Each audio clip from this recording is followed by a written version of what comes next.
మీకు వందనాలు స్తుతులు స్తోత్రాలు చెల్లిస్తున్నాం తండ్రి. కొద్ది నిమిషాలు నీ వాక్యాన్ని మేము ధ్యానిస్తుండగా భారముతో కూడిన మా హృదయాలకు నీ వాక్యము చేత నా ప్రభు బలపరచండి. మమ్మల్ని బలపరచమని ఎందుకు మేము సమస్తము చేయగలమని నీ వాక్యము చెబుతున్నట్లుగా ఈ రాత్రికాల సమయంలో నీ వాక్యము చేత మమ్మల్ని బలపరచమని ప్రార్థిస్తున్నాను తండ్రి. నీకు స్తోత్రాలు. వింటున్న ప్రతి ఒక్క బిడ్డ హృదయములో నీ వాక్యం క్రియ చేయడానికి సహాయం చేయండి ప్రభా. నేను వాక్యం అనే విత్తనాన్ని మేము చల్లుతుండగా పరిశుద్ధాత్మడ ఫలింప చేయమని ప్రార్థిస్తున్నాను తండ్రి. వినుచున్న నీ బిడ్డలకు వెలుగల చెవులు దయచేయండి. నీ వాక్యం పేట నిలబడిన నీదైన దాసరాన్ని బలహీనురాన్ని మనం చదువుకున్నాం. పరమగీతములు 1వ అధ్యాయము 2వ అధ్యాయం 1వ వచనాన్ని. నేను షారోను పొలములో పూయు పుష్పము వంటి దానను, లోయలలో పుట్టు పద్మం వంటి దానను. ఫస్ట్ లైను నేను వాక్యం చెప్పట్లేదు, దేవుని చిత్తమైతే ఎప్పుడన్నా మనము దాన్ని ధ్యానం చేద్దాం. సెకండ్ లైన్ ఉంది కదండి, లోయలలో పుట్టు పద్మం వంటి దానను. ఈ మాట ఎవరంటున్నారు? పరమగీతముల గురించి. పరమగీతములు రాసింది సొలొమోను మహారాజు. సొలొమోను మహారాజు మరి చాలా సామెతలు రాశాడు, మరి చాలా కీర్తనలు రాశాడు. అలాగే ఈ పరమగీతములు, ప్రసంగి, ఇవన్నీ కూడా ఆయన రాసినవే. అందులో పరమగీతములో చదివితే సొలొమోను మహారాజు పరమగీతములు మనం చదువుకున్నప్పుడు అందులో ప్రియుడు ప్రియురాలు అని కొన్ని మాటలు మనకు కనిపిస్తాయి. ప్రియుడు అంటే మనము ఒకసారి తప్పుగా అర్థం చేసుకుంటూ ఉంటాం కదండి. ప్రియుడు అనగానే చెడ్డగా ఆలోచిస్తూ ఉంటాం, కానీ ఇక్కడ చెడ్డగా ఆలోచించవలసిన అవసరం లేదు. ఎందుకంటే మన పిల్లల్ని మనం ఎప్పుడు ప్రేమిస్తుంటాం, పిల్లలు మనల్ని ప్రేమిస్తూ ఉంటారు. అన్న చెల్లెల్ని, చెల్లి అన్నను, అక్కని ఇలా ప్రేమించుకుంటూ ఉంటాం. ప్రేమ అన్న పదములో ఏ వ్యక్తి అయితే ప్రేమిస్తున్నాడో ఆ వ్యక్తి ప్రియుడు. ప్రేమింపబడుతున్నటువంటి ఆ స్త్రీ అవని లేకపోతే ఇంకెవరవని ప్రియురాలుగా. ఇక్కడ చెప్పబడుతున్న విషయంలో ప్రియుడు అంటే ప్రభు యేసుక్రీస్తు, ప్రియురాలు అంటే సంఘము. సంఘం అంటే ఎవరు చెప్పండి? మనమే. యేసుక్రీస్తు రక్తం చేత కడగబడిన విశ్వాసుల సముదాయమే సంఘం. ఈ సంఘాన్ని దేవుడేమో ప్రియురాలతో పోల్చి, ప్రభు అయినటువంటి యేసుక్రీస్తును ప్రియుడుగా పోల్చి వాక్యంలో ఆయన రాశారు. అంటే ప్రియుడు అంటే ప్రభు అయినటువంటి యేసుక్రీస్తు సంఘాన్ని ఎంత ప్రేమిస్తున్నాడో ఈ మాటలు మనం చూస్తున్నాం. ఇక్కడ ఈ మాట చెప్తున్న వ్యక్తి ఎవరంటే సూలమెతు. సంఘం ఏమని చెప్తుంది? నేను షారోను పొలములు పూసిన పుష్పం వంటి దానిని. షారోను పొలముకున్నటువంటి శ్రేష్టత ఏమిటో దేవుని చిత్తమైతే ఎప్పుడన్నా మనం ధ్యానించేద్దాం. కింద లైన్కి వచ్చాక ఆమె ఏమంటుందంటే, నేను లోయలలో పుట్టు పద్మం వంటి దాని. పద్మము అంటే కలువ పువ్వులు మనకి అందరికి బాగా తెలుసు. కలువ పువ్వులు చూస్తే చాలా అందంగా చాలా చాలా రకాలుగా ఉంటాయి. వాటిని మనము తామర పువ్వులు, కలువ పువ్వులు ఇలా పిలుస్తూ ఉంటాం. ఇక్కడ రాయబడినటువంటి మాటలో పద్మము ఎక్కడున్నట్టండి? పద్మము లోయలో. ఎక్కడున్నట్టండి? లోయలో పుట్టింది. లోయ అన్న మాట మనం జ్ఞాపకం చేసుకుంటే, లోయ దుఃఖానికి, కన్నీటికి సూచనగా మనం చూస్తున్నాం. ఆశీర్వాదం అంటే అంటే పర్వతాన్ని మనం చూస్తున్నాం. కష్టము, సమస్యను మనం దేంతో పోల్చుకుంటామంటే ముళ్ళతోనూ, లోయలను, గొట్టలతో పోల్చుకుంటూ ఉంటాం. జాగ్రత్తగా వినాలండి. ప్రతి కుటుంబంలో సమస్యలు ఉంటాయి. ప్రతి కుటుంబంలో దుఃఖము లేకుండా ఏ కుటుంబం కూడా ఉండదు. అయితే ఇక్కడ సంఘము చెప్తుంది, నేను లోయలలో పుట్టు పద్మము. నేను సమస్యల్లో ఉన్నా, దుఃఖములో ఉన్నా, వేదనలో ఉన్నా, తామర పువ్వు వికసించి ఎంత అందంగా ఉంటుందో, దేవుని యందు రక్తం చేత కడగబడి పరిశుద్ధులుగా పిలువబడుతూ ఆయన విశ్వాసులుగా పిలువబడుతున్న మన జీవితాలు కూడా ఎలా ఉంటాయంటే లోయలలో పుట్టు పద్మం వలె. మనం వేసిన రక్తంతో కడగబడ్డాం. సమస్యల్లో ఉన్న ఎలా ఉంటాం? మనం పద్మం లాగానే ఉంటాం. కన్నీటిలో ఉన్న ఎలా ఉంటాం? పద్మం వల్లనే కనిపిస్తూ ఉంటాం. మనం ఏ స్థానంలో ఉన్నా మన స్థాన విలువ తగ్గిపోదు. మన మన విలువ ఎప్పుడైతే తగ్గిపోతుందో మనం ఎంత గొప్ప స్థానంలో ఉన్నా మనకు విలువ ఉండదు. ఎప్పుడైతే మనకు విలువ ఉందనుకోండి, మనం ఏ స్థానంలో ఉన్నా, ఒకవేళ ఉండకూడని స్థలంలో ఉన్న మన వాల్యూ కూడా ఎక్కడ కూడా తగ్గిపోదు. ఇక్కడ వాక్యం చెప్తుంది, సంఘం చెప్తుంది, షోలమితి చెప్తున్న మాట ఏంటంటే, నేను లోయలో పుట్టు పద్మం వంటి దానిను. ఒకవేళ నేను ఉన్న స్థానము లోయ ఉండొచ్చు, కష్టమై ఉండొచ్చు, దుఃఖమై ఉండొచ్చు, వేదన ఉండొచ్చు. అయితే నేను ఎలా కనిపిస్తున్నాను?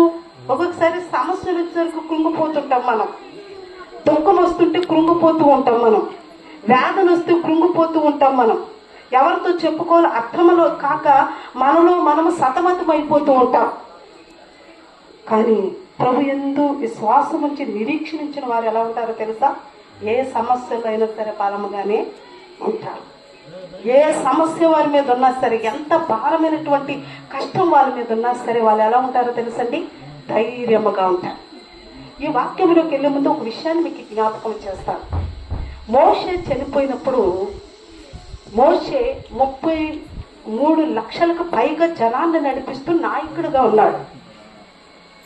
మోషేని దేవుడు పిలుచుకున్నాడు. మోషే 120 సంవత్సరాలు ఎప్పుడైతే కాలం చేసి దేవుని దగ్గరికి వెళ్ళిపోతే, ఇశ్రాయేలు ప్రజలకు నాయకుడు లేక కుమిలిపోతూ కృంగిపోతున్న సమయంలో దేవుడు యెహోషువని ఎంపిక చేసుకున్నాడు. యెహోషువ అన్నాడు, మోషేకున్నటువంటి జ్ఞానం నాకు లేదు, మోషేకున్నటువంటి ధైర్యం నాకు లేదు, మోషే లాంటి నడిపింపు నాకు లేదు, నేను చేయలేను ప్రభువా అంటే ప్రభు ఏమన్నాడంటే, నిర్భరము కలిగి ధైర్యముగా ఉండి నేను నీకు తోడై ఉంటాను. మనం ఎలాంటి పరిస్థితుల్లో ఉన్నా సరే, ఎలాంటి కష్టంలో ఉన్నా సరే, ప్రభువు మనకు తోడుగా ఉన్నప్పుడు మనం ఎలాంటి విషయాల్లో కూడా భయపడవలసిన అవసరము లేదు. లోయల గురించి కొన్ని మాటలు మీకు జ్ఞాపకం చేయాలని నేను ఇష్టపడుతున్నాను.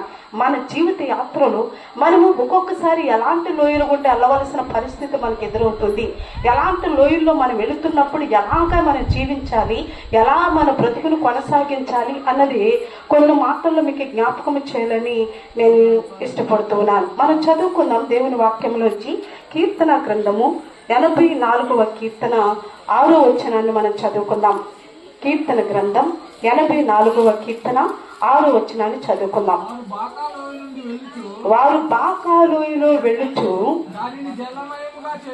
చాలు ఇక్కడ రాయబడినటువంటి మాట, నేను తీసుకుంటున్నటువంటి వాక్యము లోయ గురించి కాబట్టి కొన్ని విషయాలు మీతో చెప్పాలని నేను ఇష్టపడుతున్నాను. బాకాలోయలో వెళ్ళారంటే వీళ్ళు చాలా సార్లు జయించుకుంటూ వెళుతున్నటువంటి వీరు ఎక్కడికి వచ్చారంటండి?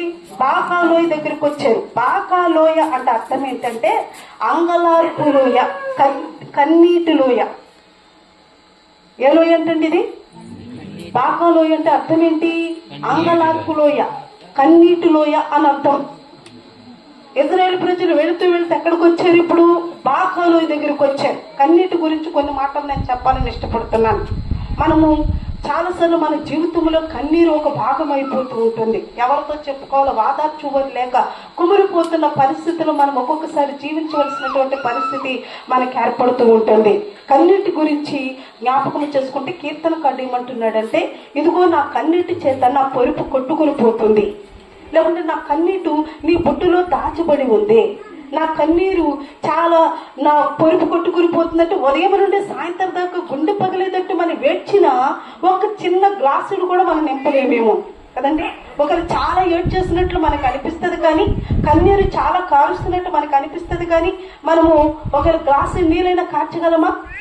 కానీ దావీదు ఏమంటున్నాడంటే, నా కన్నీటి చేత నా పొరుపు కొట్టుకుని పోతుంది అంటున్నాడు ఒక భాగంలో. ఇంకో భాగంలో ఏమంటున్నాడంటే, నా కన్నీరు నీ బుట్టులో దాచిబడింది కదా, అది నీ కవిలలో కనిపిస్తుంది అని. దేవుని దగ్గర ఒక పుస్తకం ఉంది, రెండవది ఒక బుట్టు కూడా ఉంది. ఆ బుట్టులో నీ కార్చే కన్నీరు ఉంటుంది. ప్రతి ఒక్క వ్యక్తి యొక్క కన్నీరు వృధా అయిపోతుందని నీవనుకుంటున్నావు, నా కన్నీరును ఎవరు చూడట్లేదని నీవనుకుంటున్నావు. కానీ ప్రభు వాక్యం ఏమని చెప్తుందంటే, నీవు కార్చిన కన్నీరు ఎక్కడ ఉంటుందంటండి? దేవుని దగ్గర ఒక బుడ్డిలో దాచిపోయి ఉంటుంది. దాని మీద లేబుల్ అంటిస్తాడు. ఒకవేళ అది నాదనుకోండి, రత్నశ్రీ కన్నీరు, ఇది రత్నశ్రీ బుడ్డి, ఇందులో ఏముంటది? నేను కార్చిన కన్నీరు.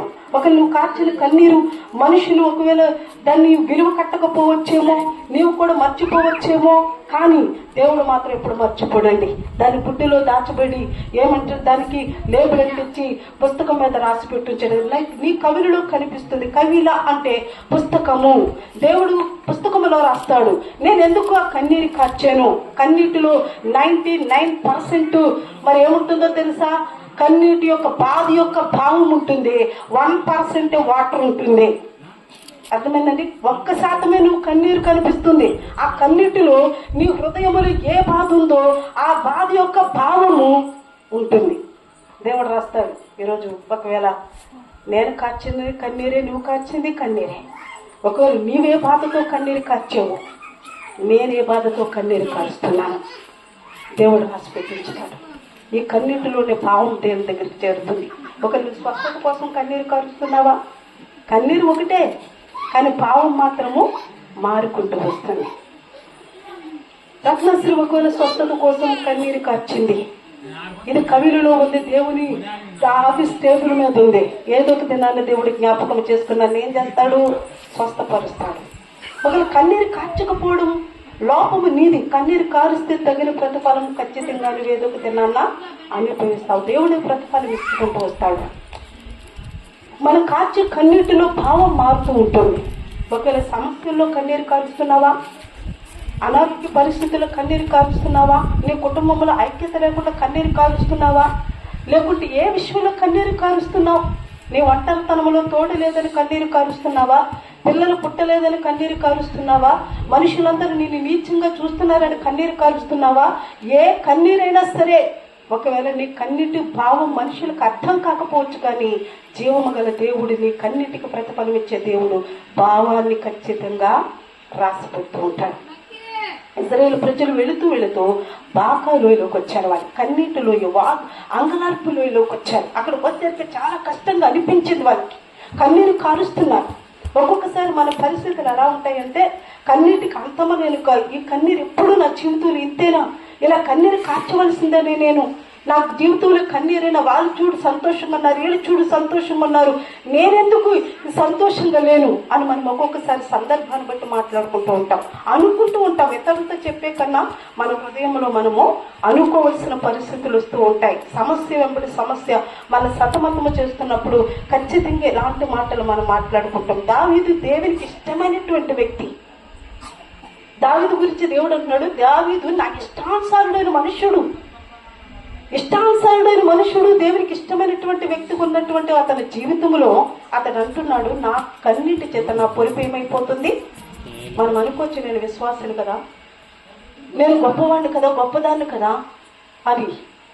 కానీ ఎప్పుడైతే నీ విశ్వాస జీవితం ప్రారంభమవుతుందో, దేవుని ఎదుట నువ్వు ఎప్పుడైతే కరెక్ట్గా నీ పయనము కొనసాగిస్తూ ఉంటావో, సాతాను అలజడులు నిన్నేం చేస్తాయో తెలుసా? మనసుకు నెమ్మది లేక, కుటుంబంలో నెమ్మది లేక, అనారోగ్య సమస్యల చేత, ఎవరికి చెప్పుకోవాలో తెలియక, హృదయ అంతరంగంలో కన్నీటి చేత సతమతమైపోవలసిన పరిస్థితి వస్తుంది. ప్రభు అంటున్నాడు, నీ దుఃఖాన్ని నేను ఆనంద బాష్పాలుగా మారుస్తాను. హల్లెలూయా. మన దుఃఖాన్ని చూసేది ఎవరో తెలుసండి? దేవుడు. నీ కన్నీటి చూసేది ఎవరో తెలుసండి? చాలా మంది అనుకుంటారు, దీనికే ఏడ్చేస్తున్నావా, ఈ చిన్నదానికి ఏడ్చేస్తున్నావా? ఎందుకంటే ఆ బాధ యొక్క భావం మనకు అర్థం కాదు కాబట్టి ఈ చిన్నదానికి ఏడ్చేస్తున్నావా నువ్వు అని చెప్తారు. కన్నీరు రావాలంటే గుండె ఎంతో పగిలిపోవాలి. వర్షం చూడండి, వర్షం పుట్టిన కురుస్తుందండి. ఎంతో కారు మేఘం పట్టినా ఒక్కొక్కసారి గాలి వచ్చి దాన్ని పక్కకి నెట్టేస్తూ ఉంటుంది, వర్షం పడదు. ఒక్కోసారి మబ్బు లేకపోయినా అది కూలింగ్ వచ్చి ఎంతనేమైపోద్ది, కరిగి వర్ష రూపంలో మనకి పడుతూ ఉంటుంది. ఒక్కొక్కసారి ఆనకట్టేస్తాం, నీళ్ళు ఎక్కువైపోయి ఆనకట్ట తెగి నీళ్లు ప్రవహించేస్తుంటాయి. మన కళ్ళంటే నీళ్ళు రావాలంటే గుండెల్లో ఎంతో బాధ ఖచ్చితంగా ఉండాలి కదండి. ఆ గుండెలో బాధ ఉన్న వాళ్ళకి మాత్రమే కన్నీరు వస్తూ ఉంటుంది. దేవుడు నీ గుండెలో ఏ బాధ ఉన్నా సరే, ఈ రాత్రికాల సమయంలో ప్రభు అంటున్నాడు, నీ కన్నీటిని నేను నాట్యంగా చేయబోతున్నాను. నీ దుఃఖం ఇంకా ఉండదు, నీ దుఃఖదినముల సమాప్తం, ఎందుకంటే నేను నీకు తోడై ఉన్నాను. ఎవరున్నారు మనకు తోడు? మన కన్నీరు తుడిచేది ఎవరు? మనుషులు ఒకవేళ కన్నీరు మనం కారుస్తున్నప్పుడు, మన సమస్యలు పరిస్థితులు మనకి బాగోనప్పుడు మనుషులు ఒకవేళ వాదార్చవచ్చు, కానీ ఆ వాదార్పు మాటలు మన బాధని నివారణ చేయలేరు. నివారణ చేయగలదు ఎవరో తెలుసా? ప్రభు అయినటువంటి యేసుక్రీస్తు మాటలే. దావీదు ఇలా కూడా అంటున్నాడు, నీ వాక్యము నాకేమిస్తుంది? నీ వాక్యమే నా బాధలను వాదార్పునిస్తుంది, నన్ను బ్రతికిస్తుంది, నా బాధల్లో వాదార్పిస్తుంది. మీకు వాదార్పించేది ఏంటో తెలుసండి? దేవుని మాటలు, మనుషుల మాటలు కాదు. ఈ దినం మనుషులు మనల్ని పొగుడుతారు, రేపొద్దుటి ఇదే మనుషులు మనల్ని తిడుతూ ఉంటారు. ఈ దినం మనుషులు మనం కనపరుస్తారు, ఇదే మనుషులు రేపొద్దుట మనం దూషిస్తూ ఉంటారు. మనుషులు ఎప్పుడు మనుషులే. మనుషుల వైపు చూసి నీ విశ్వాస యాత్రను ముందుకు కొనసాగించలేవు. జీవమగల దేవుని వైపు చూస్తే ప్రతి నిత్యము ప్రభు నిన్ను కాపాడుతూ తోడుగా ఉండే అన్ని విషయాల్లో నీ ప్రతి సమస్యను, నీ ప్రతి కన్నిటిని ఆయన తుడిచివేసి ఆనందకరమైన జీవితాన్ని ప్రభు నీకు అనుగ్రహిస్తాడు. అందుకే ప్రభు అన్నాడు యోహాను సువార్త 14 శిష్యులు అన్నారు, ఇదిగో నేను మిమ్మల్ని విడిచి వెళ్ళిపోతున్నాను అంటే, ప్రభా నువ్వు మమ్మల్ని విడిచి వెళ్ళిపోతే మా జీవితం ఏంటి ప్రభా అంటే, ప్రభు అన్నాడు, ఇదిగో మిమ్మల్ని అనాథలుగా విడిచిపెట్టి వెళ్ళను, నేను మీ దగ్గరికి ఆదరణకర్తను ఇస్తా. ఆయనే పరిశుద్ధాత్మ దేవుడు. యేసు ప్రభు వెళ్ళిపోతే మనకేమిచ్చాడు? ఆదరణకర్తను మనకి తోడుగా ఇచ్చాడు. మనం భయపడవలసిన అవసరం లేదు, మనం దగ్గర పడవలసిన అవసరం లేదు. కష్టాలు ఈ సమస్య ఇంకా జీవితకాలం ఇలాగే ఉంటుందా అని మనం అనుకోవాల్సిన అవసరం లేదు. ఖచ్చితంగా మన కన్నిటికి దేవుడు ప్రతిఫలాన్ని ఇస్తాడు. మీ కన్నిటిని నాట్యంగా కూడా మార్చగలడు. మన జీవితంలో కన్నీరు కార్చని అయిన సందర్భాలు ఉన్నాయండి. ఒకవేళ నా జీవితంలో, నా కుటుంబ జీవితంలో ఎప్పుడు నాకు కన్నీరే రాలేదండి, నా కుటుంబంలో అన్ని సంతోషకరమైన విషయాలు జరుగుతున్నాయి అన్న వాళ్ళు ఎవరైనా ఉంటే చేయొద్దండి. ఎవరైనా ఉన్నారా? ప్రతి విషయంలో మనకి కన్నీరు, కుటుంబంలో బాధ కలిగించే విషయాలు మన కుటుంబంలో జరుగుతూ ఉంటాయి. కాబట్టి కన్నీటి లోయలో మనం ఉన్నప్పుడు ఏం చేయాలో తెలుసా? ప్రభుకు మొరపెట్టాలి, కన్నీటితో ప్రభుని ప్రార్థించాలి. ప్రభు అంటున్నాడు, ఇదిగో నీటిలోనికి వెళ్ళి తలుపు వేసుకుని నువ్వు ప్రార్థన చేస్తుంటే రహస్యమందు చూచి నీ తండ్రి నీకేం చేస్తాడంట? ప్రతిఫలమిస్తాడు. నువ్వు అనుకుంటావు నేను ఒంటరిగా ప్రార్థన చేస్తున్నానని, కానీ ప్రభు అంటాడు నువ్వు ఒంటరివి కదా, నీ పక్కన నేనున్నాను, రహస్యంగా నీ ప్రార్థన వింటున్నాను, రహస్యంగా చూస్తున్నాను, నేను నీకు ప్రతిఫలం ఇస్తాను. మనుషులు ఎదుట మనకు కనపడదట్టి ప్రార్థన చేస్తే మనుషులు మనకు ప్రతిఫలం ఇవ్వరు. ప్రతిఫలం ఇచ్చేది ఎవరు తెలుసండి? జీవమగల దేవుడే మనకు ప్రతిఫలం ఇచ్చేది. ఒక పరిస్థితులు మనకు ఒక్కొక్కసారి అనుకూలంగా ఉండవు, మన ప్రార్థన చేసిన పరిస్థితులు అనుకూలంగా ఉండవు, మన కన్నీటి ప్రార్థన చేసిన పరిస్థితులు అనుకూలంగా ఉండవు. చూసిన వాళ్ళు అంటారు, ఇదిగో వీళ్ళు ప్రార్థన చేస్తున్నారు కదా, విశ్వాసులు కదా, ఎంతో భక్తి పరులు కదా, కుటుంబంలో ఎప్పుడు కుటుంబారాధన జరుగుతుంది కదా, అయినా ఈ కుటుంబంలో ఏంటి ఎప్పుడు గొడవలు, ఎప్పుడు ఈ సమస్యలు, ఎప్పుడు పేదరికమే, ఎప్పుడు ఆర్థిక ఇబ్బందులే, ఎప్పుడు కన్నీరే అని మనుషులు ఒక్కొక్కసారి అర్థం కాని వాళ్ళు మాట్లాడుతూ ఉంటే ప్రభు అంటాడు లేదు, ప్రతి దానికి ఒక సమయం ఉంది, ఆ సమయంలో ఖచ్చితంగా నీ కుటుంబంలో సంతోషంతో నేను నింపబోతున్నాను. ఎప్పుడైతే కన్నీరు నువ్వు కారుస్తున్నావో, సమస్యలు నీకు ఉన్నాయో, అప్పుడే విశ్వాసంతో మనం ప్రభుకి ప్రార్థించవలసిన వారమై ఉన్నాం. తిరిగి ఉండేవారుగా మనం ఉండకూడదు. కన్నీటి లోయలు వీరు వెళ్ళినప్పుడు ఏం చేశారో తెలుసండి? ప్రభువును స్తుతించారు. ఎవరు స్తుతించారు? ప్రభువును స్తుతించారు. కన్నీరు వచ్చినప్పుడు మనం ఏం చేయాలి? దుఃఖం వచ్చినప్పుడు ఏం చేయాలి? దుఃఖం అంటే సామాన్యంగా వస్తుందా మనకి దుఃఖం? ఒకసారి నా జీవితంలో ఇలాగే జరిగింది. చాలా పగలు ఉదయం మొదలుకొని తెల్లారుజాము 4 గంటల నుండి సాయంత్రం రాత్రి పడుకుని 10 టైంలో మధ్యలో 10 గంటలు ప్రార్థన చేస్తూనే ఉండేదాన్ని. ఎందుకంటే నా సమస్య ఎవరితో చెప్పుకోవాలో అర్థం కాదా.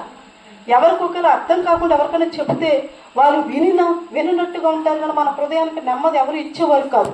24 hours ఎక్కువ మోకాళ్ళ మీద ప్రార్థన చేసేదాన్ని. ప్రభా ఎవరితో చెప్పుకోవాలి అర్థం కాలేక, నా కళ్ళు వెలుగును కూడా చూడలేక కళ్ళు ఇలా చూసేదాన్ని, మనుషులు కూడా చూడలేకపోయేదాన్ని.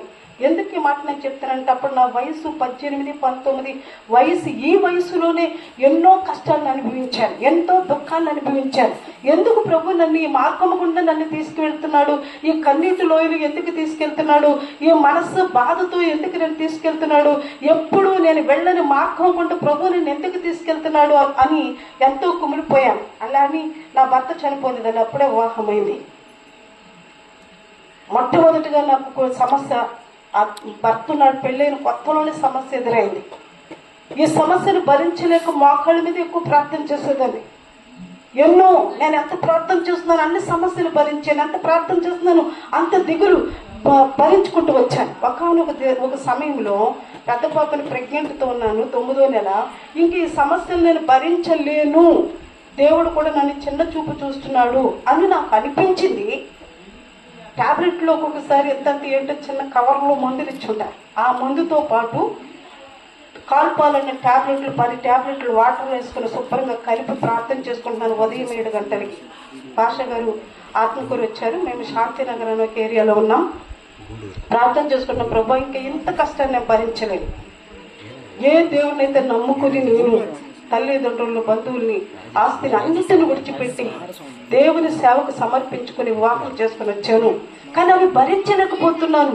నా బాధలు చెప్పే మనుషులు లేరు. ఒకవేళ చెప్పుకుంటే ఒకసారి హృదయం తేలికవుతుందేమో అని అనుకున్నాను, కానీ అది కూడా నాకు దొరకలేదు ప్రభా. ఇప్పుడు గ్లాస్ పెట్టుకుని ప్రార్థన చేస్తున్నాను. 9వ నెల పెద్ద పాపనున్నప్పుడు ఆ సమయంలో లోకా పాస్టర్ గారు, ఆత్మకూరు పాస్టర్ గారు, ఆయన బయటకని వచ్చి చెంబుతో బయటకు వచ్చాడు. దేవుడు చెప్తున్నాడంట, రత్నశ్రీ అక్కడికి వెళ్ళు నువ్వు శాంతినగర్ అని. చెంబు తీసుకుని నేరుగా లుంగి కట్టుకుని నా దగ్గరికి వచ్చాడు. నేను ఇంకా ఆమెన్ అని తాగబోతున్న సమయంలో డోర్ కొట్టాడు ఆయన. తలుపు తీసే ఉంది కానీ దగ్గరికి వేస్తుంది. తలుపు తెరిచి ఆయన లోపలికి వచ్చాడు. చెంబు అతని చేతిలోనే ఉంది. ఆత్మకూరు నుండి శాంతినగర్ అంటే 8 కిలోమీటర్లు ఉంటుందో దూరం అయితే నాకు అంత తెలియదు, కానీ చాలా దూరం అయినా వచ్చాడు. తలుపు కొట్టి, అమ్మ దేవుడు నన్ను ఇక్కడికి వెళ్ళమన్నాడు, ఏం జరిగింది? ఆయన నాకు తెలీదు పాష గారు, కానీ ముఖ పరిచయం అప్పటికే గట్టిగా పట్టుకొని నేను 2 చేతులు పట్టుకుని ఏడ్చాను. ఓకే, ఇదే దేవుడు ఇప్పుడు తన రూపంలో నా పక్కనకు వచ్చాడు. దేవుడు ఇప్పుడు అతను అంటున్నాడు, నువ్వేదో ప్రమాదంలో ఉన్నావు, దేవుడు నన్ను పంపించాడు, ఇలా వెళ్తుంటే కాదు నువ్వు అక్కడికి వెళ్ళాలని చెప్పాడని. నా కన్నీరంతా ఆయన దగ్గర కార్చాను. ఎందుకని నాకు తెలియదు, బ్రతకాలని ఆశ లేదు అని. ఎందుకు ఈ మాట చెప్తున్నట్టు, అన్నీ ఒక్కొక్కసారి పరిస్థితులు బాగుంటాయి. మన వాళ్ళు అన్న వాళ్ళు మనకు దూరంగా ఉంటారు, మానసికంగా దూరంగా ఉంటారు. మన బంధువులే, కానీ మనసు పరంగా ఎలా ఉంటుందో తెలుసా, దూరం ఉంటారు. ఈ ఒత్తిడి మనం భరించలేము కదండి. నేను అలా భరించి ఆ రోజు ఆయన నాకు నిజంగా పునర్జన్మనిచ్చాడేమో అనుకున్నా. ఒక్క క్షణం లేట్ అయినా ఖచ్చితంగా చనిపోయిందన్న రోజు త్రాగి దాన్ని తాగేసి చచ్చిపోవాలన్న ఒక ఆశతో కన్నీరు. ఆయన నాకు చెప్పినటువంటి మాటలు ఏంటో తెలుసా, నువ్వు చాలా దూరం వచ్చావు, కానీ ప్రభు ఇక్కడికి నేను నడిపించాడంటే, ఎంతగా నిన్ను శోధిస్తున్నాడంటే ఏదో గొప్ప అద్భుతమైన జీవితంలో జరగబోతుంది అని నిరీక్షణ మరలా వచ్చింది. ప్రార్థన చేసుకుంటూ వచ్చాను. నేను ఎందుకు ఈ మాట చెప్తానంటే, మన కన్నీరు నీ బాధల నుండి బయటకు తీసుకురావడానికి ఖచ్చితంగా సొల్యూషన్ ఖచ్చితంగా దేవుడు కనిపెట్టి ఉంటాడు. మనం అనుకొచ్చి సమస్య నుండి ఇంకెవరు నన్ను తప్పించరా, ఈ కన్నీరు బ్రతికేనా, నాకు ఇంకా సంతోషం రాదా, వాళ్ళందరూ సంతోషంగా ఉంటే నేను ఇంత దుఃఖంలో ఉన్నాను అనుకుంటాం. కానీ ప్రభు లేదు, నీకు ఒక పాఠం నేర్పించడానికి కన్నీటిలో ఇవ్వండి నేను నడిపిస్తూ ఉంటాడు. నీకు పాఠం నేర్పిస్తున్నాడు. ఒక కన్నీటి లోయకుండా నేను నడిపించాడు అంటే నీకు ఒక పాఠం నేర్పిస్తున్నాడు. ఏం పాఠం అది? కన్నీటితో ఎవరైతే కృంగిపోతున్నారో వాళ్ళు వాదార్చే బాధ్యత నీది. కన్నీరు మనం అనుభవిస్తేనే ఎదుటి వారి కన్నీరుని మనం అర్థం చేసుకోగలం, అంతే కదండి. ఎప్పుడు మనకు సంతోషం ఉందనుకో కన్నీటి విలువ మనకు తెలుస్తుందా? తెలియదు. అందుకనే ప్రభు కన్నీటి లోయకుండా మనం నడిపిస్తూ ఉంటాడు. ఇంకా కొన్ని మాటలు మీతో చెప్పాలని నేను ఇష్టపడుతున్నాను. చదువుకున్న కీర్తన గ్రంథం 23వ అధ్యాయం 4వ వచనాన్ని. 23:4 వచ్చిన, గాఢాంధకారపు లోయలలో నేను సంచరించినను ఏ అపాయమునకు భయపడను. చాలండి, ఇది గాఢాంధకారపు లోయ అంటే చీకటి లోయ. ఎలాంటిదండి? ఇప్పుడు మన ఇల్లు గురించి మనకు బాగా తెలుసు, ఏ వస్తువు ఎక్కడ ఉంటుందో బాగా తెలుసు కదండి.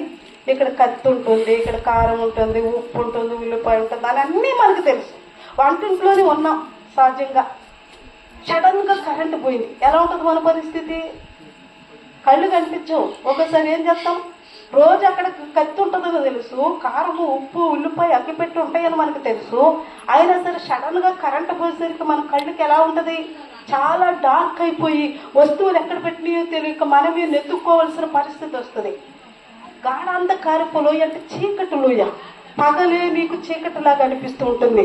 బయటకు రావాలని, ఇతరులతో మాట్లాడాలని కనిపించదు.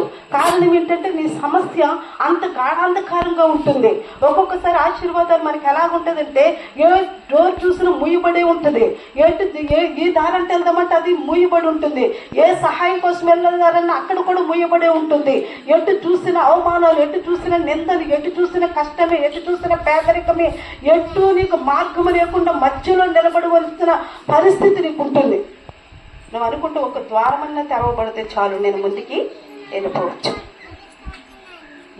ఇలాంటి సమస్యల్లో ఉన్న వారు ఎలా ఉన్నట్టు తెలుసండి, పగలు సూర్యుడు ఉదయిస్తున్నా, మధ్యాహ్నము సూర్యకాంతి ప్రభావంలో ఎండలు కాస్తున్నా వారి జీవితంలో గాఢాంధకారంగానే ఉంటుంది. మనుషులతో మాట్లాడాలనిపించదు, బయటకు రావాలనిపించదు, ఎవరితో సంతోషంగా బ్రతకాలనిపించదు. కారణం వారి సమస్యలు వారికి గాఢాంధకారంలాగా, చీకటిలాగా వారిని సతమతము చేసి పగలు కూడా ఇంటిలోనే ఒక మూలను కూర్చోబెట్టే విధంగా మన సమస్యలు చేసేస్తాయి. అయితే ప్రభు ఏమంటున్నాడు తెలుసా, దావీదేమంటున్నాడు తెలుసా, గాఢాంధకారపు లోయలు నేను సంచరించిన ఏ అపాయమునకు భయపడను. ఎందుకు భయపడు? ఏ డోర్లన్నీ ముయ్యపడిపోని, ఎటు వెళ్తారన్న అవకాశం లేదు. ఏ పని చేసినా నీకు కలిసి రావట్లేదు. ఏ పని చేసినా, ఎక్కడికి వెళ్ళినా ఒకేలా ఏదైనా అడుగుతున్నా అక్కడ వ్యతిరేకతే, నిందలే, సమస్యలే, వేదనే, దుఃఖమే అన్నీ నేను చుట్టుముట్టేసినాయి.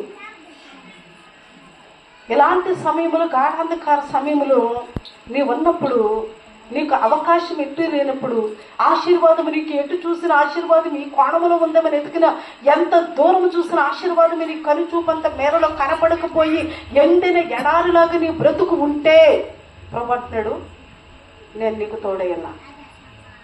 దావీదు అంటున్నాడు, నేను ఎలాంటప్పుడు కూడా భయపడను, ఎందుకంటే ప్రభు నాకు తోడున్నాడు. ఎవరు తోడున్నారంటండి? ఇంతకు యెహోషువతో దేవుడు చెప్పాడు కదా, మోషేకు తోడైనట్లు నేను నీకు తోడై ఉంటాను. ఎవరికి తోడైనట్లు? మోషే నడిపించిన నడిపింపు వేరు, యెహోషువ నడిపించిన నడిపింపు వేరు. మోషే ఎర్ర సముద్రాన్ని 2 పాయలుగా చేశాడు, ప్రజల్ని విడిపించాడు, తెగుళ్ళ నుండి తప్పించాడు. ఈ మోషే వారిని నడిపిస్తే యెహోషువకు అప్పగించిన బాధ్యత ఏంటో తెలుసండి, అతను వెళుతున్నటువంటి ప్రతి దేశములో యుద్ధమే. కత్తి మీద సామ అంటారు కదండి, అలాంటి నడిపింపు యెహోషువది. మోషేని తప్పించి ఎవరిని పెట్టాడు అక్కడ దేవుడు? యెహోషువ. ఇప్పుడు దేవుడు అంటున్నాడు, మోషేకు తోడైనట్టు నేను నీకు తోడైనా. కష్టంలో ప్రభు మనకు తోడై ఉంటాడండి, మనుషులు మనకు తోడు కాదు. మనుషులు మనకి ఎప్పుడు తోడుంటారో తెలుసా? అన్ని పరిస్థితులు మనకు బాగున్నప్పుడు, అన్ని మనకి సమకూలంగా ఉన్నప్పుడు మనుషులు మనకు తోడుంటారు. కష్టం వచ్చేసరికి మనుషులు మనల్ని విడిచిపెట్టి వెళ్ళిపోతారు. కానీ ప్రభు అంటాడు, కష్టంలో నేను నీకు తోడుంటాను. ఎప్పుడు ఉంటాడంటే కష్టంలో. మనుషులు ఎప్పుడు తోడుంటారు మనకి? మన సంతోషంగా ఉన్నప్పుడు, ఆనందంగా ఉన్నప్పుడు, డబ్బులు ఉన్నప్పుడు, ఆరోగ్యం ఉన్నప్పుడు. కానీ దేవుడు ఎప్పుడు తోడుంటాడంటండి? ఎల్లవేళలా. నువ్వు సంతోషం ఉన్న ప్రభు నీకు తోడుంటాడు, దుఃఖంలో ప్రభు తోడుంటాడు, అనారోగ్యంలో ప్రభు తోడుంటాడు.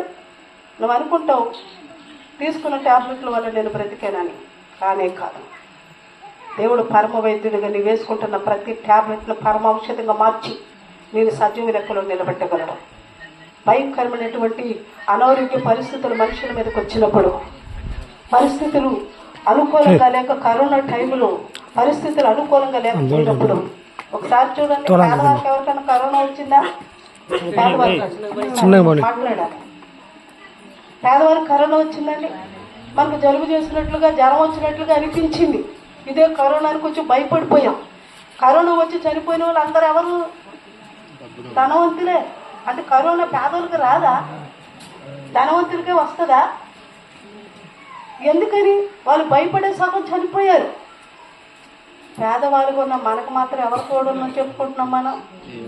సమస్య వస్తే ప్రభుతో పంచుకుంటున్నాం. డబ్బుంటే ఆరోగ్యం ఉన్నదని కాదండి, లేకుంటే వైద్యం చేయించుకునేటువంటి కెపాసిటీ నీకున్నంత మాత్రాన్ని ఆరోగ్యం వచ్చేసినట్లు కాదు. ఎంతో వేల లక్షలు ఖర్చు పెట్టి వైద్యాలు చేయించుకున్న మనుషులు చనిపోయారు. కానీ దేవుడు మనకు సజీవ లెక్కలో ఉంచాడు అంటే అర్థమైంది తెలుసా? లేకుంటే ఒక వ్యక్తిని దేవుడు పిలిస్తేనే తీసుకెళ్తాడండి. ఒక వ్యక్తిని పిలిస్తేనే. యేసు ప్రభు గురించి ఒక మాట మీద చెప్తానండి. యేసు ప్రభుని పట్టుకుని పిలాతు దగ్గర తీర్పు జరుగుతుంది. తీర్పు జరుగుతున్న సమయంలో పిలాతు యేసు ప్రభుని ఎలా అడిగాడు, ఇదిగో యూదులు రాజువా అంటే, నువ్వు అన్నట్లే నేను యూదులు రాజు. ఇదిగో మనుషులందరూ నిన్ను సిలువేసి చంపమని కేకలు వేస్తున్నారు అంటే ప్రభు అన్నాడు, పైనుంచి నీకు అధికారం ఇస్తేనే కానీ నా ప్రాణం ఎవరు కూడా తీయలేరు. అంటే ఇక్కడ కూర్చున్న మనమును కూడా దేవుడు పర్మిషన్ ఇస్తే కానీ మనం చనిపోము, కానీ దేవుడు పిలుచుకుంటే ఖచ్చితంగా మనం వెళ్తాం. లేకుంటే మనం ఎట్టి పరిస్థితులు ఈ లోకాన్ని వెళ్ళే ప్రసక్తి. దేవుడు పిలుచుకుంటే ఖచ్చితంగా మనం వెళ్తాం, వైద్యం అందినా అందకపోయినా. అర్థమైందండి? దేవుడు పిలుపునందుకునే మనం వెళ్తూ ఉంటాం. గాఢాంధకారం లోయ మనకి ఎలా ఉంటుందంటే, ఎవరితో చెప్పుకోలేని సమస్యలు, గుండెంత బాధతో, ఎవరితో చెప్పుకున్న తీరని దుఃఖము గొంతులోనే ఉండిపోతుంది. గొంతంతా నొప్పుతో భారముతోనే ఇమిడిపోతూ ఉంది. ఒక్కొక్కసారి గుండె పగిలి ఏడుస్తాం. కొంతమంది ఏడవలేరు, హృదయంలోనే పెట్టుకుని, మనసులోనే గుండెలోనే బాధను పెట్టుకుని ఎవరితో చెప్పాలో అర్థం కాక ఆ హృదయంలోనే పగిలిపోతూ మతి స్థిమితి లేక పరిస్థితుల్లోనికి వెళ్ళిపోతూ ఉంటారు. కానీ ప్రభు మనతో ఏమన్నాడంటే, దావీదు చెప్పినట్లుగా గాఢాంధకారపు లోయలో నువ్వు వెళ్ళినా నేను నీకు తోడే ఉన్నా, ఏ అపాయము రాదు నీకు. హల్లెలూయా. సమస్యలు ఇక నుంచి మనం ఎలా బ్రతకాలి అని మనం అనుకోవచ్చు. నేను కూడా అనుకున్నా, అందుకని ధైర్యంతో చెప్తున్నాను. నేను అనుకున్నా ఎలా బ్రతకాలి, ఆస్తి లేదు, ఇల్లు లేదు, పిల్లలు చిన్నవాళ్ళు, ఎలా బ్రతకాలి? ప్రభు అంటాడు, నేను పిలిచిన వాడు నమ్మదగిన దేవుడు. మనం పిలిచిన దేవుడు ఎలాంటి వాడు? నమ్మదగిన వాడు. మనుషులు వదిలిపెట్టేయచ్చు, కానీ దేవుడు మనల్ని విడిచిపెట్టాడు. గాఢాంధకారము అలాంటి పరిస్థితులు మనం అనుముకున్నాం. దేవుడు చీకటిలో వెలుగుని కలిగజేసి నిన్ను నడిపించగలడు. హల్లెలూయా. నువ్వు అనుకోవచ్చు, చీకటి ఉంది నా జీవితంలో, ఆశీర్వాదం అనేది నా జీవితంలో అనుకోవచ్చు. ఎర్ర సముద్రం ముందుంది, వెనకాల ఫరో సైన్యం ఉంది. ప్రజలందరూ మోషేని విమర్శిస్తున్నారు, ఎందుకు తీసుకొచ్చావు ఇక్కడికి? ఈ ఎర్ర సముద్రంలో పడి చనిపోవడానికి మమ్మల్ని తీసుకొచ్చావా?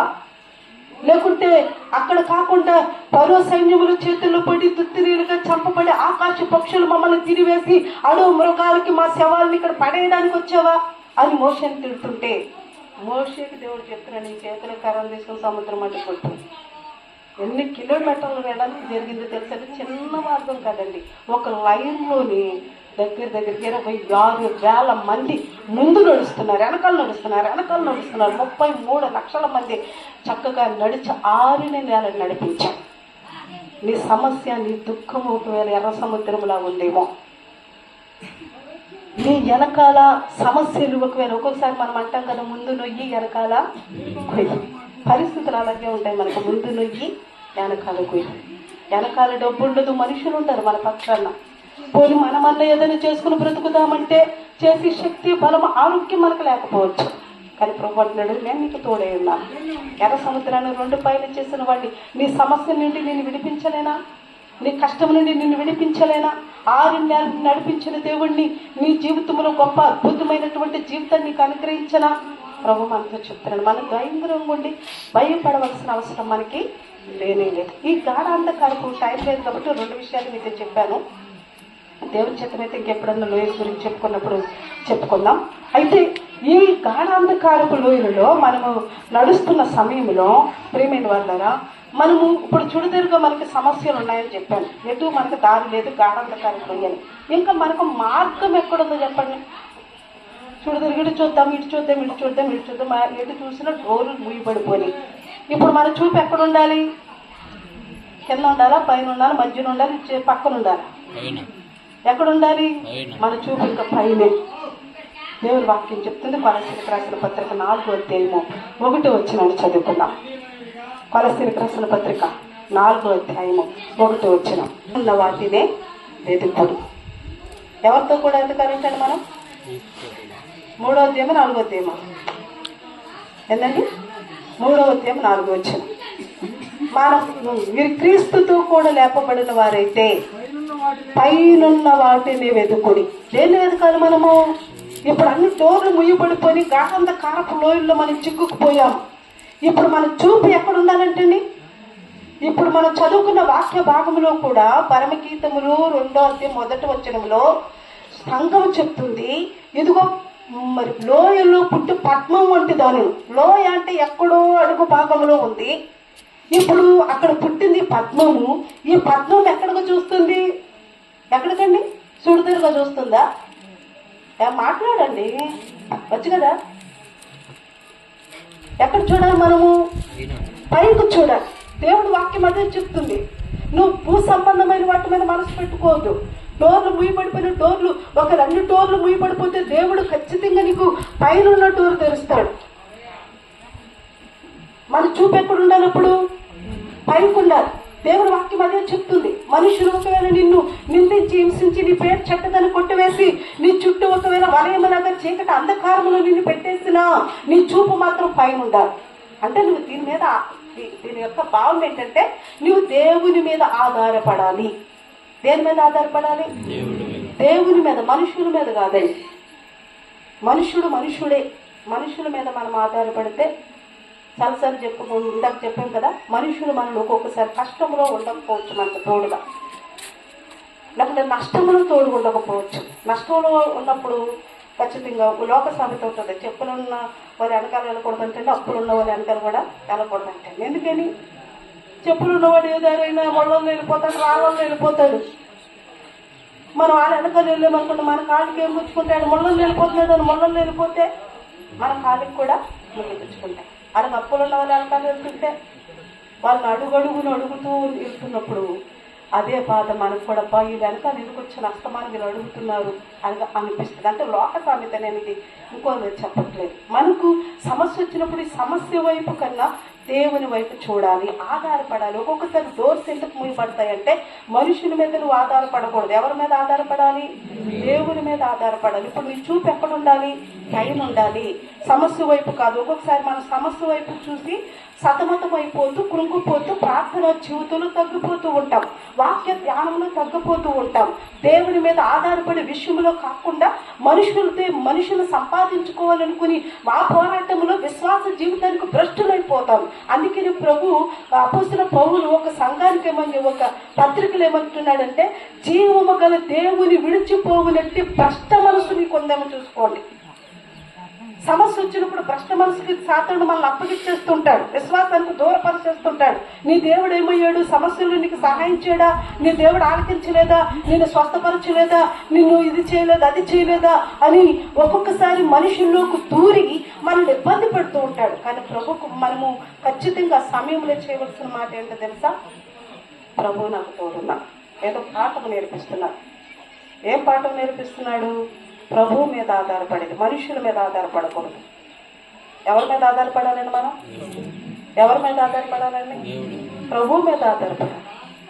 మనుషుల మీద ఆధారపడితే మనకు సహాయం చేయాలి. మనుషులు ఎప్పుడు మనుషులే.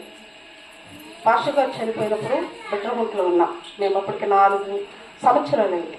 పాస్టర్ గారు ఎక్కడన్నా బయటకు వెళ్తే ఆయన వెళ్ళంగానే నేను డోర్స్ వేసుకొని ఆయన మళ్ళీ ఇంటికి వచ్చేదాకా ప్రార్థన చేస్తూనే ఉండేదాన్ని. తనకి వేసుకొని అందరు ఇంటికి వచ్చేవారు. పాస్టర్ గారు ప్రార్థనలో ఉందంటే పాస్టర్ గారు ఎక్కడో బయటకు వెళ్ళారేమో అని అనుకుంటూ ఉండేవారు.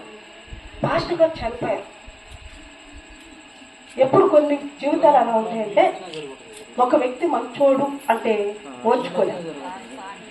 పాస్టర్ గారు చనిపోయిన తర్వాత అది ఇప్పుడు బాప్టిస్ట్ చర్చ్ కదండి, మేము శాలరీకి అక్కడ ఉన్నాం, సొంత సంఘం కాదు. ఆ సంఘస్థులు ఇప్పుడు మమ్మల్ని తొందర పెడుతూ ఉన్నారు, మమ్మల్ని తక్కువ చేసి మాట్లాడుతూ ఉన్నారు, మమ్మల్ని తక్కువగా చేసి. ఎందుకంటే ఇప్పుడు పాస్టర్ గారు అన్న ఆధారం నాకు లేదు. ఇప్పుడు నేను సింగిల్, నాకు చిన్న చిన్న పిల్లలు, నాకు ఆస్తి లేదు. ఈ లోకంలో మనుషులు ఎలాంటి వారంటే, డబ్బున్నవాడు ఎంత ఘోర పాపైనా సరే వాడు వెనకాలే మనుషులు ఉంటారు. డబ్బు లేని వాడు ఎంత నీతిమంతుడైనా సరే వాడు వెనకాల ఎవరు కూడా ఉండరు. మనుషుల స్వభావం అది, మానవ నైజమే అలాంటిది. ఇప్పుడు పాస్టర్ గారు చనిపోగానే అందరూ మమ్మల్ని చాలా బాగా ఆదరించారు. ఒక 2 నెలల సరికి ఏమైపోయిందో తెలుసా? అందరి దృష్టికి మేము ఎలా అయిపోతున్నాం? చిన్న చిన్నగా మా యొక్క జీవితంలో మా మీద ఉన్న ప్రేమ యొక్క పర్సెంటేజ్ తగ్గుకుంటూ వస్తుంది. కొంతమంది మీరు ఇక్కడే ఉండండి, మీకు ఇల్లు కట్టిస్తాం. కానీ ప్రభు నాతో చెప్తున్నాడు, వద్దు, నువ్వు ఇక్కడి నుంచి ఎందుకు నిమిత్తము 500 కిలోమీటర్ల నుంచి నువ్వు ఇక్కడికి వచ్చావు, సేవ నిమిత్తమే కదా. మరి సేవ నువ్వు ఎక్కడ చేయాలి అన్న దానికి ప్రభు నన్ను నడిపించుకుంటూ వచ్చాను. నేను ఈ మాట ఎందుకు చెప్తున్నాను అంటే, అప్పటి వరకు మనం గొప్పవారు అన్నా సరే, ఎప్పుడు భర్త అన్న పాయింట్ మన జీవితంలో పక్కకి వెళ్ళిపోతుందో మనం ఎలా ఉంటామో తెలుసండి.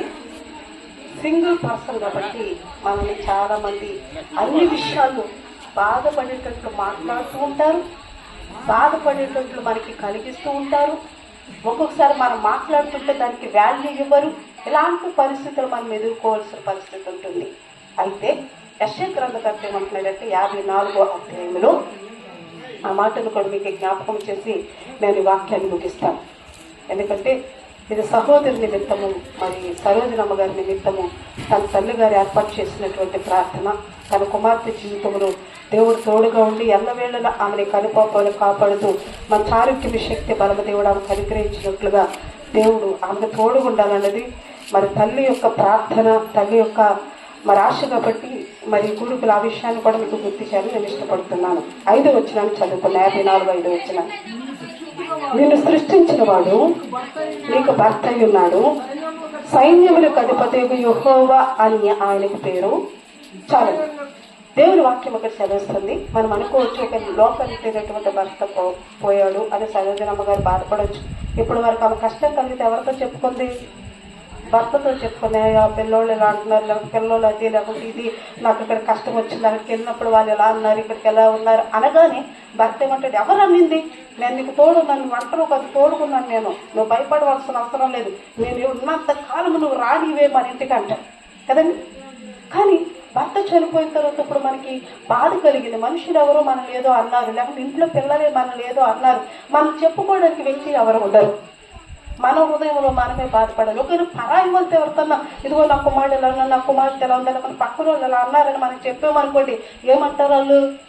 ఏందమ్మా కొడుకు గురించి ఎలా చెప్తుంది, కూతురు గురించి ఎలా చెప్తుంది, పక్కోళ్ళ గురించి ఎలా చెప్తుంది అని మన గురించి అనుకుంటారు.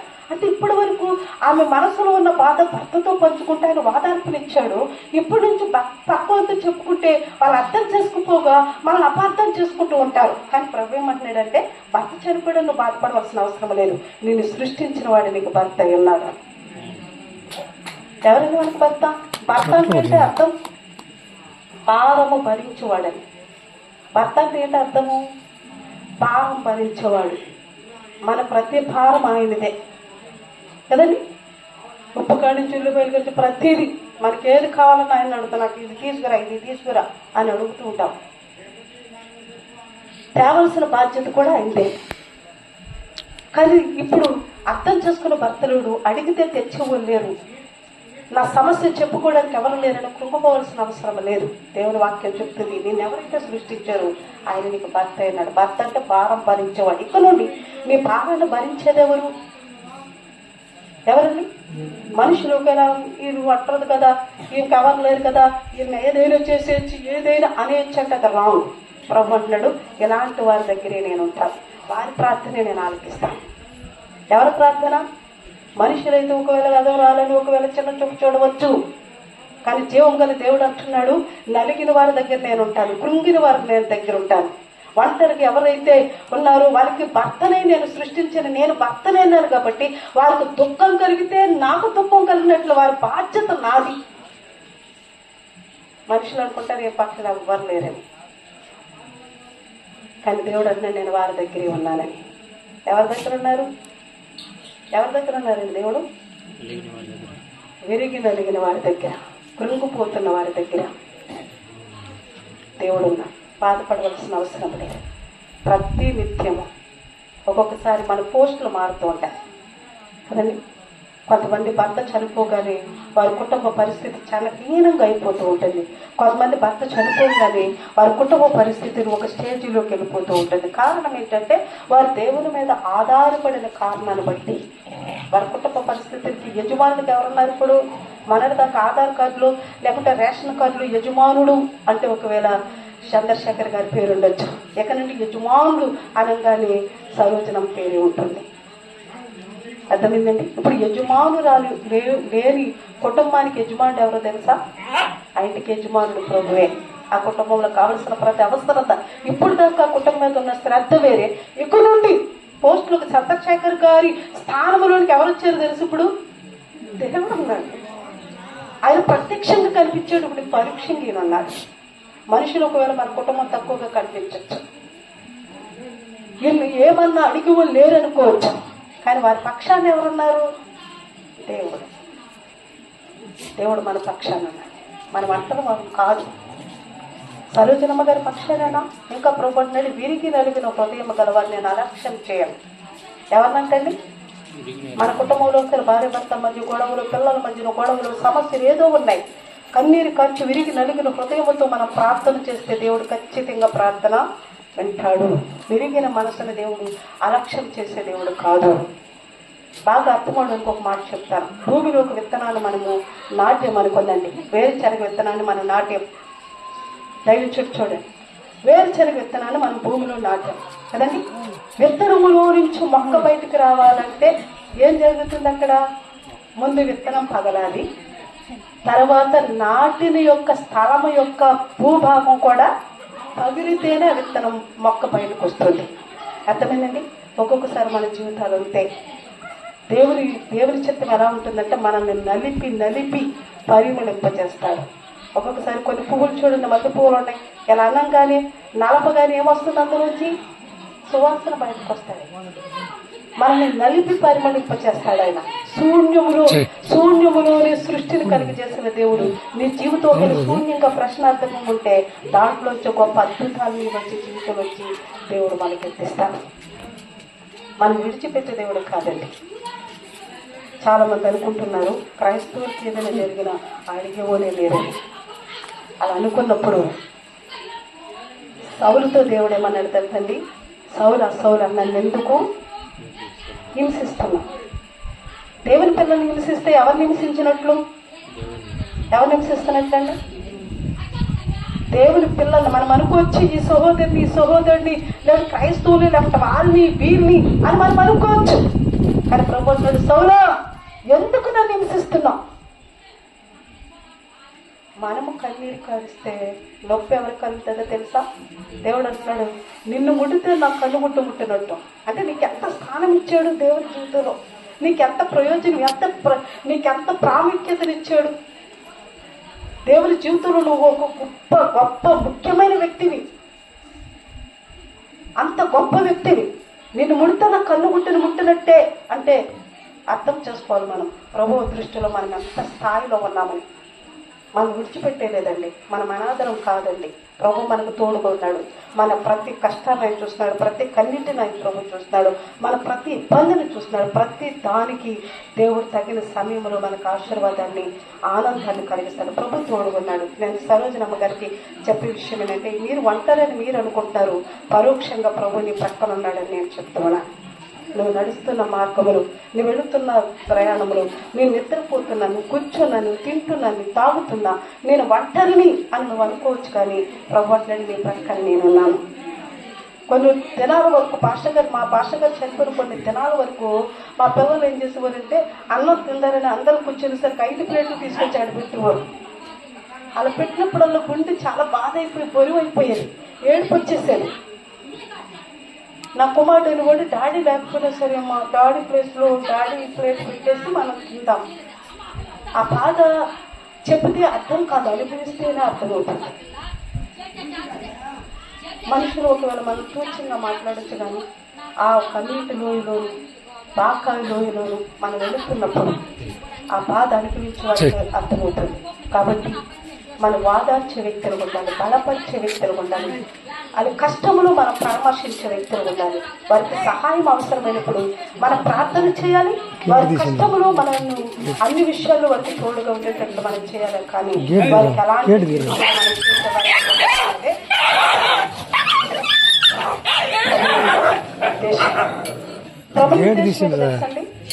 కష్టంలో ఉన్న వారికి ఏం చేయాలి? మనం 27 వచ్చినాడు అంటున్నాడు, నిజమైన భక్తి ఏదైనా ఉందంటే నిజమైన ఆ మాట నాకు జ్ఞాపకం చదువుదామా? ఎందుకంటే సహోదరుని నిమిత్తం ఈ మాట నేను జ్ఞాపకం చేస్తున్నాను. యాకోబు పత్రిక 1వ అధ్యాయం 27 వచనం చదువుకున్నాం. దేవుని దృష్టిలో ఇద్దరు సమానమే. దేవుడు వాళ్ళ దగ్గర ఉన్నాడు, ఈ దగ్గర లేదని కాదు. మనుషులు కల్పించుకునే కథలవి, కానీ దేవునికి నీవు ఇంపార్టెంట్. నీ స్థానం కాదు. ఇది గుర్తుపెట్టుకోవాలని. ఒకవేళ మనుషులు నేను తక్కువ చూసినప్పుడు, నువ్వు కృంగిపోతున్నప్పుడు ప్రభు నీ దగ్గర ఉంటాడు, కాదని అంటలేదు. మనుషులు మనం ఎప్పుడు తక్కువ చేయకూడదు.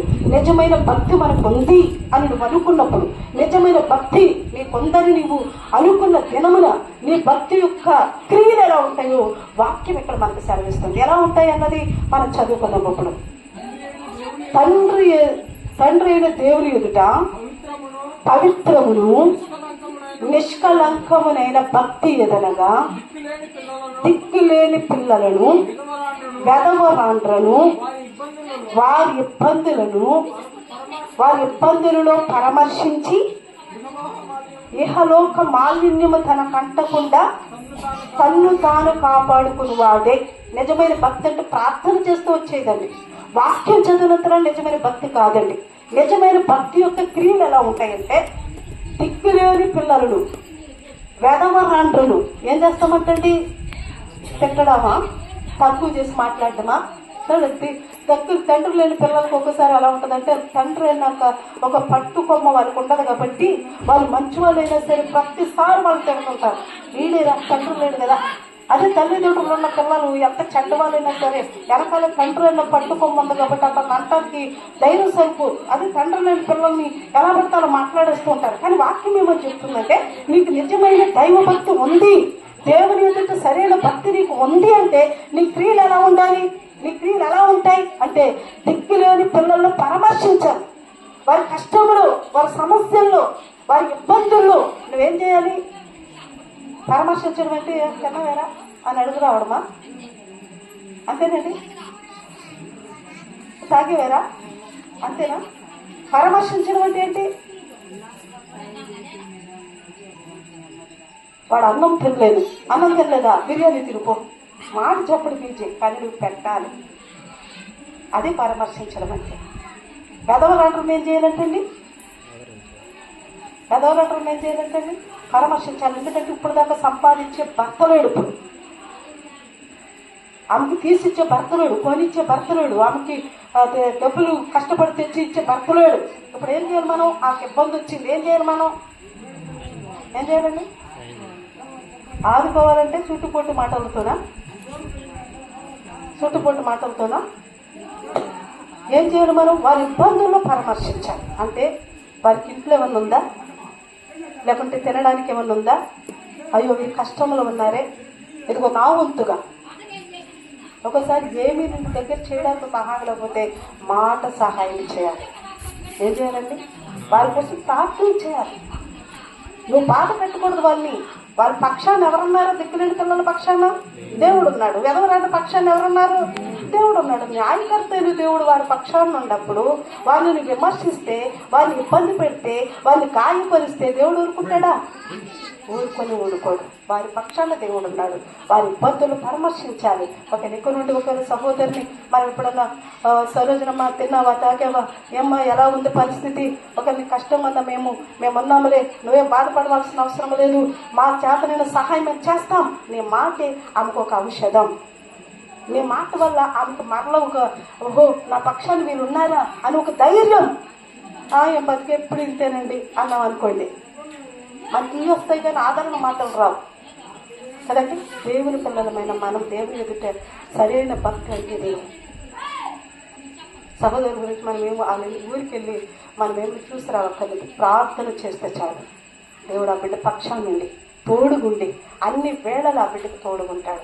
ఇప్పటి వరకు తండ్రి లేని తన కుమార్తెలకి, తండ్రి లేని తన కుమారుడికి ఇప్పుడు దేవుడు వారి తండ్రి స్థానంలో దేవుడు ఉంటాడు.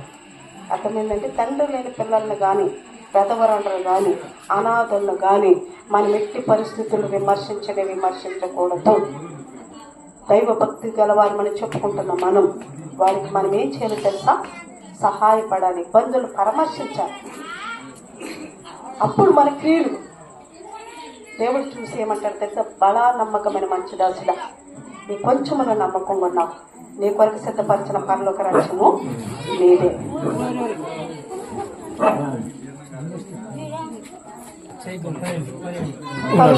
సోదరి సోదరా, ఈ కుటుంబంలో ఏ శోధన ఉందో, ఏ విషయంలో దుఃఖపడుతున్నావో, ఏ విషయంలో నువ్వు బాధపడుతున్నావో, ఏ విషయంలో నువ్వు ఇబ్బంది పడుతున్నావో, ఏ విషయంలో మనుషులతో చెప్పుకొని సతమతం అయిపోతున్నావో, రాత్రి ప్రభు అంటున్నాడు, నీ సమస్యలన్నీ నేను తీర్చేస్తాను, నీకు తోడుగా ఉన్నా. ఇక్కడ లోపమంతా ఏంటంటే మనం సరిగ్గా ప్రభుని అడగపోవడమే. ప్రభు ఈ సమస్యను నన్ను విడిపించు ప్రభు అని నువ్వు అడగపోవడమే ప్రతి సమస్యకు నీతోనే అడ్డు పెట్టుకున్న సమస్యలు ఉండడానికి కారణం. నువ్వు ఎప్పుడైతే దేవుడిని అడుగుతావో, ప్రభు ఈ సమస్య ఇదిగో, నా సమస్య నీది ప్రభు అని ఎప్పుడైతే దేవుని చెప్పిన సమస్యను అప్పగిస్తావో, ఖచ్చితంగా ప్రభు ఏం చేస్తాడో తెలుసా, మన సమస్యలు దేవుని మీద వేస్తాం కాబట్టి దేవుడే ప్రతి సమస్య నుండి విడిపించగల సమర్థుడు. ఒక ఉదాహరణ చెప్పి నేను వాక్యాన్ని మీకు ఇచ్చేస్తాను. ఒకసారి ఏంటండి, ఒక వ్యక్తి అలాంటి పల్లెటూరులో, అంటే పల్లెటూరు అంటే ఇది పల్లెటూరు అని మళ్ళీ పాస్టర్ మీద మమ్మల్ని పల్లెటూరు అనేది అనుకోకండి, అంటే పొలం పని చేస్తాం కదండి, ఖచ్చితంగా టౌన్లో పొలం పని చేయలేదు కదండి, వాళ్ళందరూ అడుగుతారు. ఒక ఆయన ఉదయాన్నే గడ్డి కోసుకోవడానికి వెళ్తారు. మనకు అలవాట్లు బరువులు ఉన్నప్పుడు, పశువులు ఉన్నప్పుడు ఉదయాన్నే గడ్డి కోసుకుని వస్తున్నాడు అంటే రోడ్డు అంట వస్తున్నాడు. భయంకరంగా ఇప్పుడు యాత్రకాలం ఎండ అంత విపరీతంగా ఉంది. అతడు పాపము ఒక చిన్న టవల్ కట్టుకున్నాడు, గడ్డి కోసుకున్నాడు, నెత్తి మీద చాలా పెద్ద మూట పెట్టుకుని నడుచుకుంటూ వస్తున్నాడు. అంతలోగా టౌన్లో జాబ్ చేస్తున్నటువంటి ఒక బాబు, బాగా చదువుకున్నవాడు, తను ఊరు వస్తా రోడ్డు మీద ముందుకి కారు నడుపుకుంటూ వచ్చి అద్దంలోంచి చూసాడు. వెనక్కి అద్దంలోంచి వెనకాల గడ్డి మోసుకొస్తున్న పెద్ద ఆయన కనిపించాడు. అయ్యో, పెద్ద ఆయన గడ్డి మోస్తున్నాడు, నాకు ఎంత పెద్ద కారు ఉంది, ఆ పెద్ద ఆయనకి ఒకవేళ నేను కొంచెం ఆ ఓర్తనిస్తే అతను నన్ను మెచ్చుకుంటే నాకు మేలు కలుగుద్ది అనుకుని కారు అక్కడ ఆపేసి పెద్ద ఆయన మోపు తీసుకుని వస్తుంటే కారు అక్కడ ఆపి, పెద్ద ఆయన నువ్వు ఎలా ఈ ఎంటలు ఎలా వెళ్తావు, ఎంత పెద్ద మూట పెట్టుకొని గడ్డి మోపు, కాబట్టి నేను కారు డోర్ తీస్తున్నాను, నువ్వు కారు ఎక్కువ అని చెప్పాను. ఎందుకంటే కష్టంలో ఉన్న వారికి సహాయపడాలన్న ఒక ఉద్దేశంతో ఈ పెద్ద ఆయన చక్కగా కారు ఎక్కి కూర్చున్నాడు. కొంచెం దూరం రాగానే ఈ యవనస్తుడు ఏమనుకున్నాడంటే, కారు అద్దంలోంచి చూస్తున్నాడు, ఈ పెద్ద ఆయన్ని నేను కారు ఎక్కించుకున్నాను కదా, ఇతని ఫీలింగ్ ఎలా ఉందో మొక్కలో చూద్దాం అనుకున్నాడు. అద్దంలోంచి వెనకాల కూర్చున్న పెద్ద ఆయన చూస్తే ఇతనికి ఆశ్చర్యం అనిపించింది. ఎందుకో తెలుసా, కారులో కూర్చున్న మోపు మాత్రం నెత్తి మీద పెట్టుకున్నాడు. ఎక్కడుందండి? నెత్తి మీదే ఉంది. పెద్ద ఆయన కారులో ఉన్న అబ్బాయి అడిగాడు, ఏంటయ్యా నీకు కొంచెం ఉపశమనం ఇవ్వడానికే కదా, నీ భారము ఎంత దూరం ఎండలో మోయలేవని నా కారులో నీకు కొంచెం ప్లేస్ ఇస్తే కొంచెం నువ్వు ఊపిరి పీల్చుకుంటావు, కొంచెం నీకు మళ్ళీ నువ్వు రిస్టోర్ అవుతావని నేను నీకు ప్లేస్ ఇస్తే నువ్వేం చేసావు, నెత్తి మీద మళ్ళీ మోపు పెట్టుకుని వచ్చేవి ఏంటి అని అడిగితే ఆ పెద్ద ఆయన చెప్తున్న మాట అంటే, అయ్యా నీ కారు నన్ను అంటే మోస్తుంది కానీ నా మోపుని కూడా మోయగలదా అని.